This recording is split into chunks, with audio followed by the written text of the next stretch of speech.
үзэгчдээ мэдээлэлтэй байгаараа урайндор бэлтгэн хөрөөж буй Graph News мэдээллийн хөтөлбөрийн анхны дугаар 9-р сарын 3-ны өдөр ийхүү хүрэхэд бэлэн болж байна. Өнөөдрийн онцлог сэдэв бол Оросын холбооны улсын ерөнхийлөгч Владимир Путингийн айлчлал.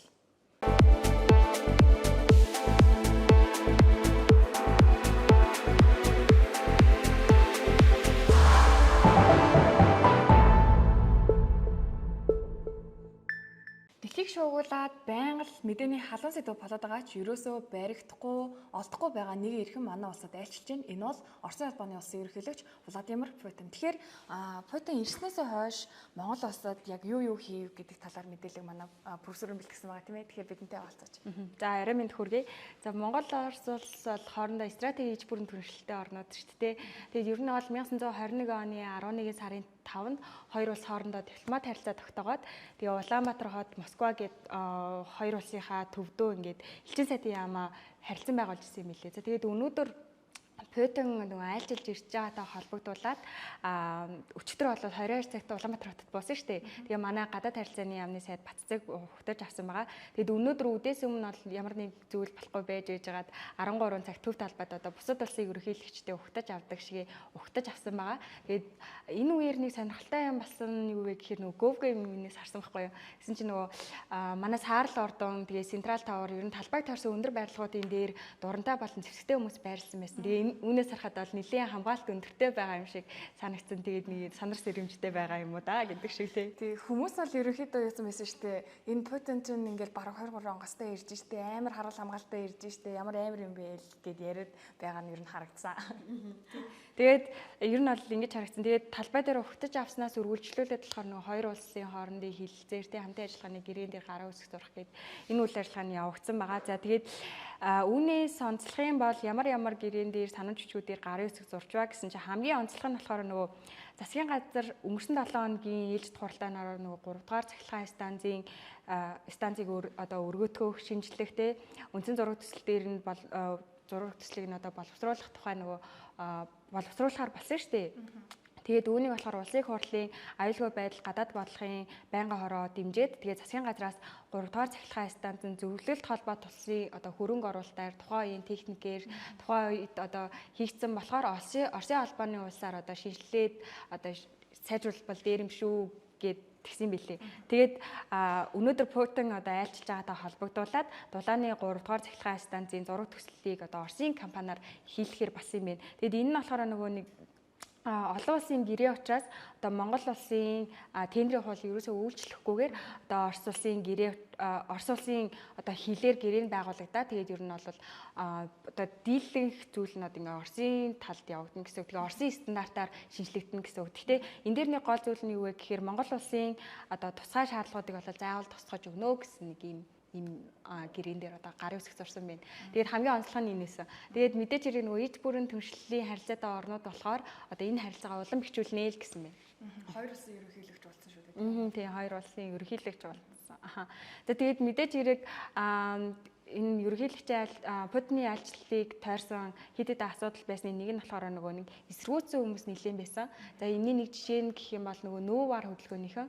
За тэгээд энэ хүмүүс яагаад жагсаад байгаа юм гэсэн чинь ер нь бол ингээд дайны үеэс л бол ингээд жагсаал гэсэн шүү дээ. За тэгээд ер нь яагаад ингээд нүүварынхан жагсаад байна вэ гэсэн чинь Путин бол ингээд дарангуулагч хөөн тий ингээд Украин руу ингээд дайрсан одоо ингээд зүгээрээс ингийн ард руу зэвсэг ашигласан хориотой зүйл хийсэн те энэ бол ингээ үнэхээр муу хүн алуурч тийм болохоор ингээд энэ үний чинь бид хэд ингээ эсэргүүцэж ийна ийм одоо гинт хэрэгтнийг алуурчныг те манай Монгол улс ингээд хүлээж авч байгаа нь үнэхээр буруу гэсэн ингээ байр суурьтай байгаа байхгүй юу.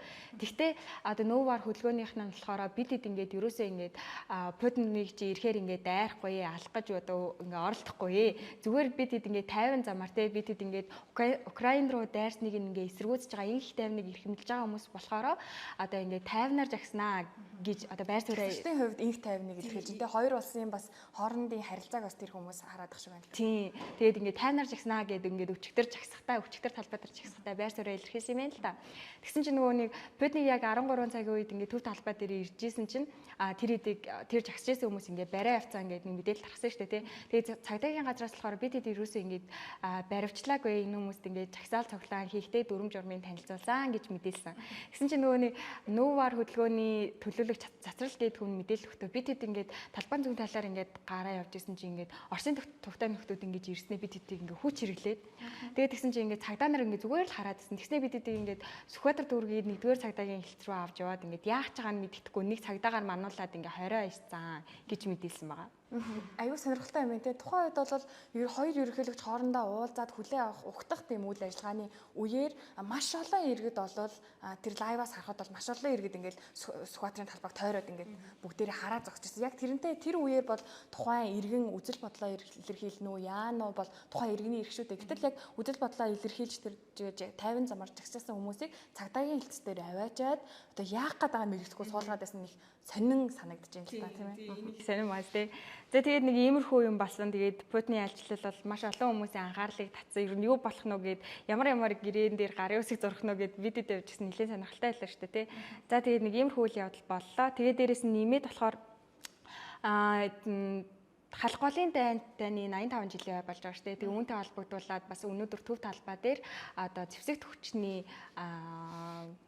зэвсэгт хүчний ирмэж уулгын хамтарсан хүндэтгэлийн тоглолт болох юм.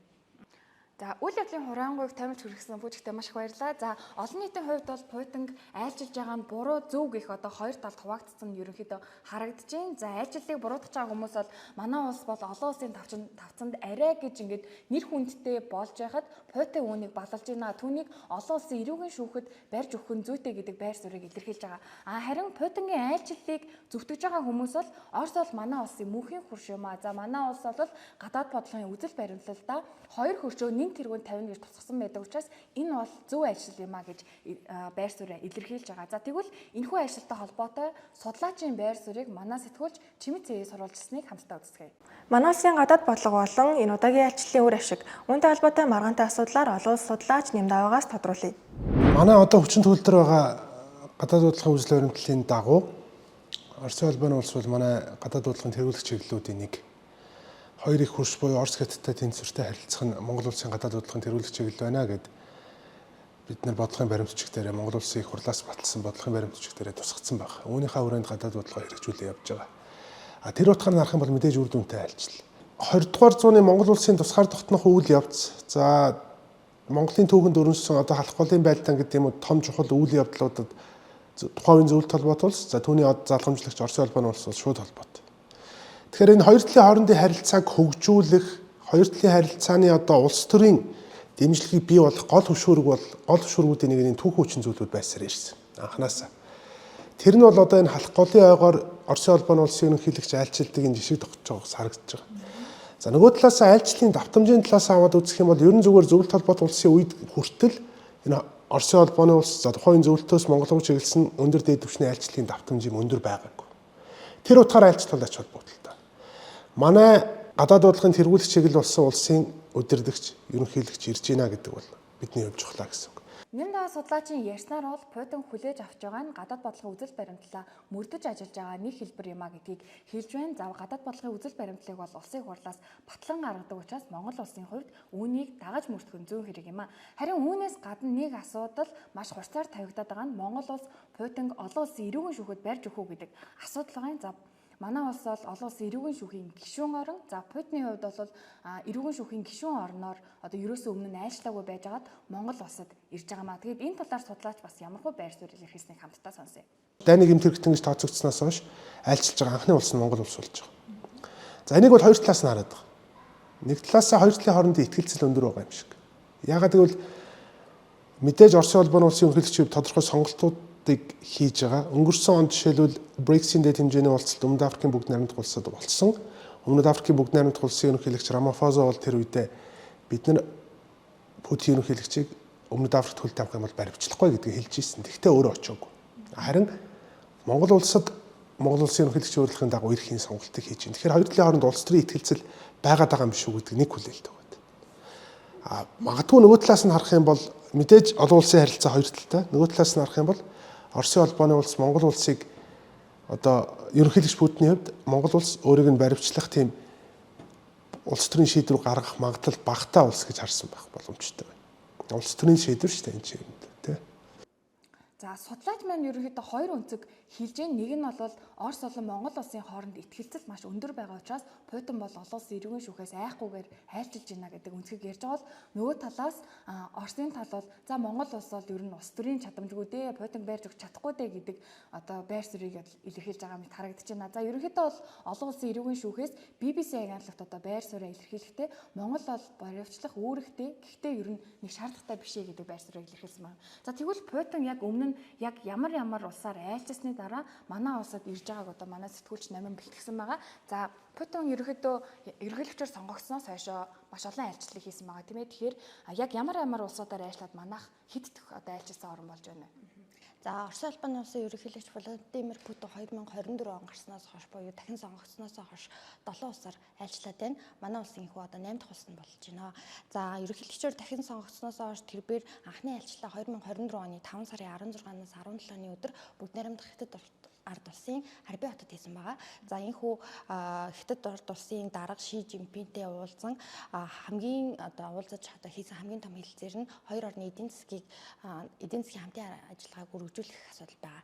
За үүн дээр болохоор Төмөн голын төсөл, Арктикийн худалдааны хэлэлцээр болон Сибирийн хүч хоёр зэрэг төслүүдийг одоо урагшлуулах талаар одоо чухалчилж хэлсэн байгаа. За мөн Харбин хотод болж буй Хятад Оросын экспогоор зочлон батлан хамгаалахын одоо чиглэлээр судалгаа хийж ардын чөлөөлөх харамтай хамтран ажилладаг гэдгээрээ алдартай Харбины технологийн дээд сургуулийн оюутнуудтай одоо уулзалт хийсэн байгаа.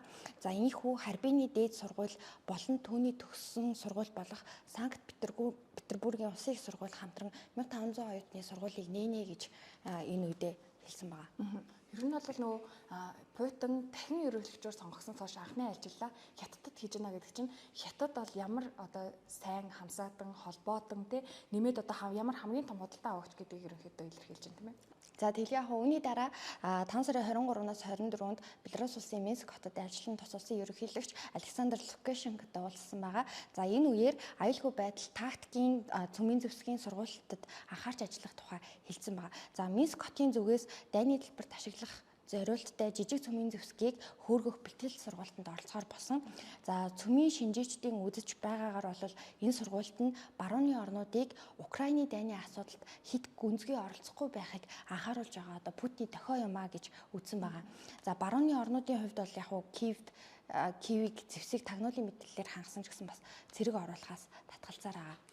Хоёр дахь айлчлал бол Беларуст байгаа нь ерөнхийдөө бол бас нэлээд ойлгомжтой харагдаж байна да. Яагаад тэгэхээр Беларусь болол яг Оростой хамгийн ойрхон байгаа бас итгэлтэй хөршүүдийн нэг гэж үздэг тийм ээ. За 5 сарын 26-наас 27-нд Узбекистаны ерөнхийлөгч Шавкат Мирзиёевтай хоёр орны харилцааг гүнзгийрэх асуудлаар бас хэлцээр хийхээр айлчилсан байгаа. За үүний дараа нэг сонирхолтой айлчлал нь болохоор 6 сарын 18-наас 19-нд Хойд Солонгос улсад айлчилсан явдал байгаа. За энэ айлчлал нь 24 жилийн дараа Путин одоо тус улсад айлчилж байгаа гэдгээр одоо маш онцлогтой байгаа.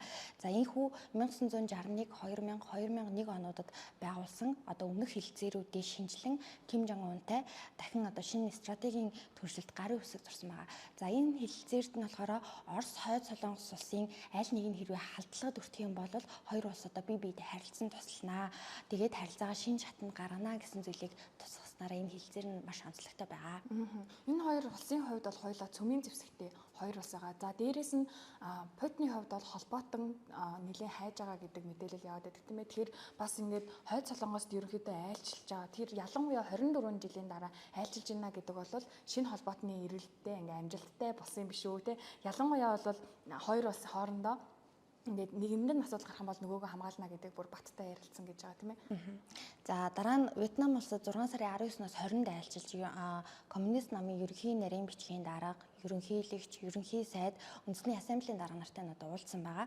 За тэгээд энэ үеэр эрчим хүч, газрын тос, байгалийн хийн салбарт одоо хоёр тал одоо явж байгаа төслүүдээ илүү өргөжүүлж хэрэгжүүлэх мөн хоёр орны газрын тос байгалийн хийн одоо үндэсний компаниудын хөрөнгө оруулалт хамтын ажиллагааг илүү өргөжүүлэхээр тохиролцсон байнамаа. За дараагийн энэ айлчлал нь болохоор бас айлчлал гэхэд бол бас хэцүү төрийн яг дээд хэмжээний айлчлал гэхэд хэцүү. Яагаад гэх юм бол 7 сарын 3-наас 4-ний хооронд болсон Шанхайн хамтын ажиллагааны байгууллагын дээд хэмжээний уулзалтанд ерөнхийлөгч Путин оролцсон байгаа. За энэ одоо уулзалтанд ч гэсэн манай улсын ерөнхийлөгч хүрэлцэх оролцсныг бүгдээрээ мэдж байгаа. За тэгээд энэ үеэр Путин дахин Ши Жинпинтэй уулзаж одоо Орос Хятад хоёр орны харилцаа түүхэндээ байгаагүй хамгийн бат бих сайхан үе дээрээ явж байгаа гэдгийг одоо хэвлүүдэд одоо илэрхийлсэн байгаа. За тэгээд дээрэс нэмээд Америкийн нэгдсэн улсын эсрэг хамтарч бас тэмцэнэ гэсэн агуулгыг бас ярианда бас дурдсан байгаа. Путин одоо нөгөө нэг барууны орнуудын хориг арга хэмжээнээс болж одоо Орос улс тусгаарлагдаагүй шүү гэдгийг одоо энэ Шанхай хамтын ажиллагааны байгууллагын дээд уулзалтын үеэр харуулгыг зорьсон гэж зарим хэвлэлүүд бас үзэж байгаа. За манай улсад ирэхээс өмнө буюу хамгийн сүүлийн айлчлал 8 сарын 18-наас 19-нд Азербайджанд болсон байгаа. За энэхүү ерөнхийлөгч Илхам Алиевтай уулзсан Оросын албаны улс дэлхийн зах зээл тэр дундаа Иран болон энэтхэгийн далайд дахь бомбууд руу чөлөөтэй нэвтрэх шаардлагатай байгаа. Энэ үед бол Азербайджан бол дамжин өнгөрөх чухал одоо орн болно гэж үзэж байгаа. Тэгээд одоо Орос Азербайджаны стратегийн түвшинлэл эвслийг одоо цаашид хөгжүүлэх тухай мөн олон улсын болон одоо бүс нутгийн бусад асуудлаар хоёр талаар хэлсэн байгаа. Ерөнхийдөө бол дээрх улс орнуудтай улс төр худалдаа, хөрөнгө оруулалт, соёлын салбар, аюулгүй байдлын салбарыг одоо хамарсан юм хэлэлцээрүүдийг уулзалтуудыг хийсэн гэж ойлгож байна. Ерөнхийдөө манай улсаас өмнө айлчилсан 7 улсыг харах юм бол Хятад, Вьетнам, Хойд Солонгос бол дандаа коммунист улсууд байгаа. За нөгөө дөрөв нь буюу одоо Казахстан, Узбекистан, Азербайджан, Беларусь бол дандаа Оросын нөгөө зөвлөлт холбоот улсын үед Оросын нэг улс байсан тийм ээ. Тэгээд одоо салан тусгаарлаж явсан хэдий ч Оросын нөлөө бас тодорхой хэмжээнд байсаар байгаа тийм улсууд байгаа нь харагдаж байна. Ингээд ер нь яг энэ 7 айлчлалын дараа манай улсад ирж байна гэдэг чинь өөрөө энэ Оросын нөлөө тэр хэмжээгээр манай улсад байгаа юм шүү гэдэг асуултыг уран гаргахад хүргэж байна л да. Тэгэхээр ер нь Путины айлчлал хийж байгаа үйлдэл бол ер нь олон улсын хэвлэл мэдээллийн байгууллагын бол хамгийн халуун сэдвүүдийн нэг байдаг тийм ээ. Тэгэхээр Монгол улсад айлчилж байгаа энэхүү үйл явдлыг энэ дэлхийн хэвлэл мэдээллийн байгууллагууд ер нь хэр харж байна. За би яг Путин Монголд айлчлнаа гэдэг яг одоо айлчлахаас өмнө олон улсын хэвлэлүүд ер нь ямархуу мэдээлэлүүд төгөөсөн бэ гэдгийг эхлээд харсан байгаа. За энэ дээр бол одоо дэлхийн томоохон хэвлэлүүд буюу BBC, AP News, Reuters, Al Jazeera гэдэг эдгээр бол ер нь бол жоохон төвийг сахисан тий одоо олон улсын эрүүгийн шүүхийн гишүүн оронд айлчлах байгаа анхны тохиолдол нь болох чинь тий Монгол улс уг нь бол ингээ баримтлах ёстой. Тэгээ ер нь бол айлчлалын зорилго нь нөгөө нэг халах голын байлдааны 85 жилийн ойг одоо ухтаж ингэж айлчилж байгаа. Тэгээд хэрвээ Монгол улс одоо Путиныг баримтлахгүй бол энэ одоо олон улсын эрүүгийн шүүхийн гишүүн орны үүргийг зөрчиж байгаа анхны тохиолдол биш юм аа. Яад бол 15 онд бас нөгөө нэг Өмнөд Африк Суданы ерөнхийлөгч Өмнөд Африкт ажиллахад ингэж баримтжилж байгаагүй тий өмнө бас нэг ийм тохиолдол байсан шүү гэх зэрэгээр ерөнхийдөө бол ийм жоохон төвийг сахисан нэг иймэрхүү мэдээллүүдийг явуулж асан. За тэгэд би тэр дундаас зарим хэвлэлүүдийн үнцгийг онцлохыг хүссэн. За Kyiv Independent гэдэг Украины нэг чөлөөт хэвлэл байгаа.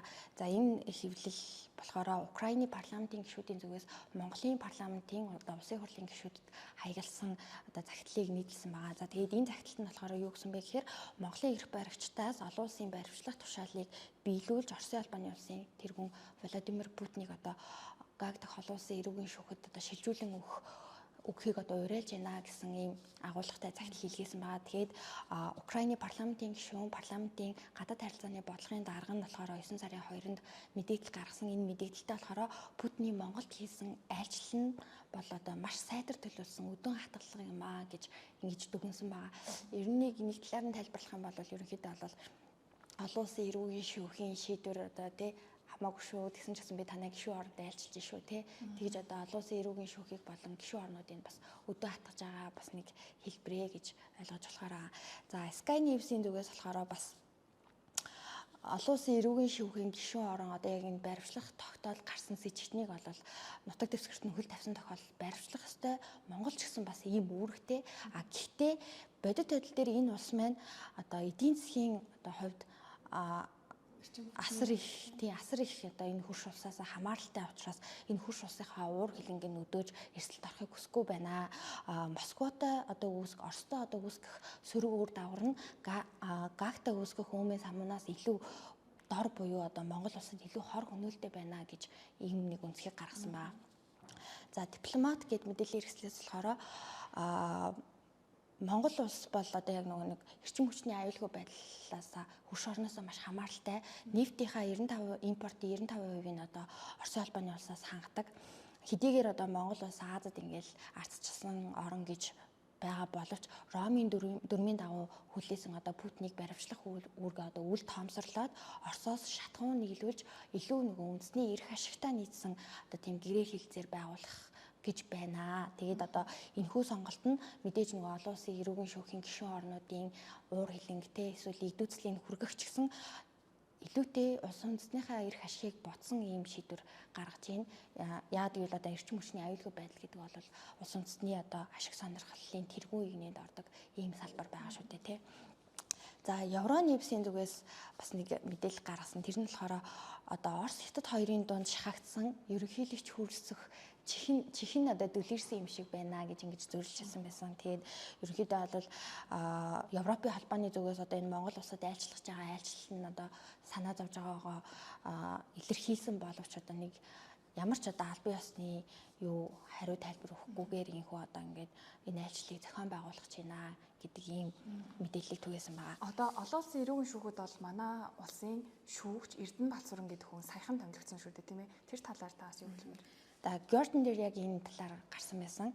Эрдэнэ Балсүрэн гээд шүүгч олон улсын эрүүгийн шүүхийн шүүгчдийн нэгээр сонгогдсон байгаа. За тэгээд хэдий олон улсын эрүүгийн шүүхийн гишүүн орон дээрээс нь Монголыг төлөөлөөд тэнд одоо гишүүн шүүгч нь байж хахад ямар ч одоо албан ёсны тайлбар хариу мэдээлэл өгөхгүйгээр бүр ингээд Путиныг улаан хевсэн дээр хүндэтгэн урьж одоо тосож авч ийна гэсэн мэдээлэл яг Путиныг айлчилсны дараахан энэ мэдээллийг бас гаргасан байсан. За BBC-гээс бас яг BBC-гээс бас яг Путиныг айлчилсны дараахан нэг мэдээлэл тавьсан байсан. Энэ мэдээлэл нь болохоор Украины гадаад хэргийн яамны төлөөлөгч одоо Георгий Тихий гэх хүн Монголын эрх баригчдыг Оросын ерөнхийлөгчийг олон улсын эрүүгийн шүүхийн тушаалаар баривчлаагүй одоо буруу шаасан талаар мэдээлсэн байгаа. Тодруулах юм бол Путиныг заавал баривчлах тушаалыг биелүүлэхгүй байгаа нь одоо олон улсын эрүүгийн шүүх болон олон улсын эрүүгийн эрх зүйн тогтолцоонд одоо хүнд цохилт үзүүлж байна. Хэрвээ одоо ингээд баривчлах тушаалыг биелүүлэхгүй бол одоо бусад одоо нөгөө нэг хамтрагч түншүүдтэйгээ нийлээд энэ дайны үр дагаврыг Монгол улсад бас мэдрүүлнэ гэсэн юм жоохон зан хийлийн өнгө хэстэй мэдээллийг бас гаргасан байгаа.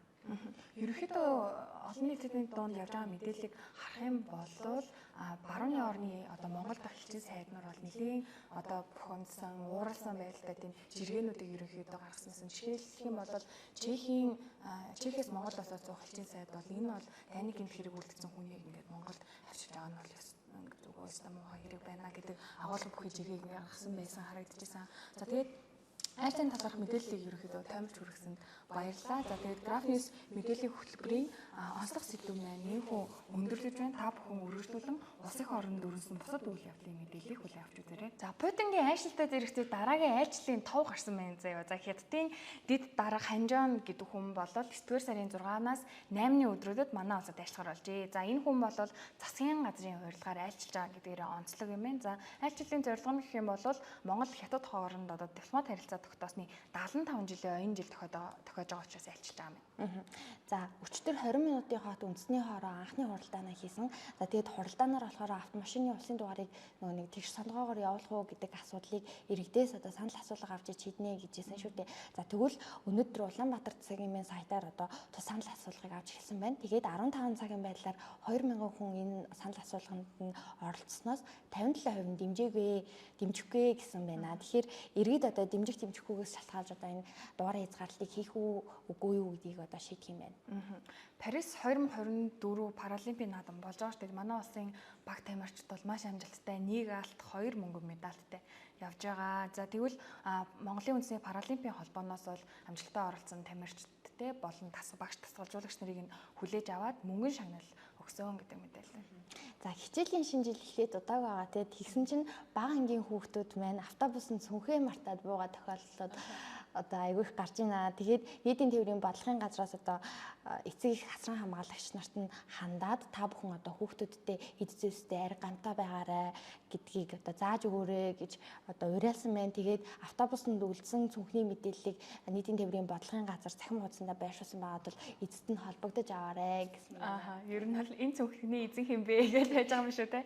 За манай улсад одоо энэ сарын 7-8 өдрүүдэд нэг томоохон хэмжээний тоглолт болох гэж байгаа юм байна. За манай улс бол уран нугартаараа дэлхийд маш алдартай шүү дээ. Тэгсэн чинь гадаад дотоодын нийлсэн 300 гаруй уран нугараач манай улсад тоглолтоо хийн. За ингэхдээ бол Улаанбаатар театрт 7-оос 8 өдрүүдэд оройн 7 цагаас байх юм байна. За энэхүү тоглолт нь болохоор Америк, Япон, Европын улсуудаас уран нугараачид болон циркийн үзүүлбэр үзүүлдэг хүмүүс ирж оролцох юм байна. За ингээд мэдээллийн төгсгөл та бүхэнд маргаашийн цаг агарын мэдээлэл хүргэе. Улаанбаатар хотод 17 хэмээн дулаан үйлрэх байх нэ. Тэгээд манай мэдээллийн хөтөлбөр энд хүрээд өндөрлөж байна. Маргаашийн дугаараараа иргэн уулзцгаая. Баяр таа.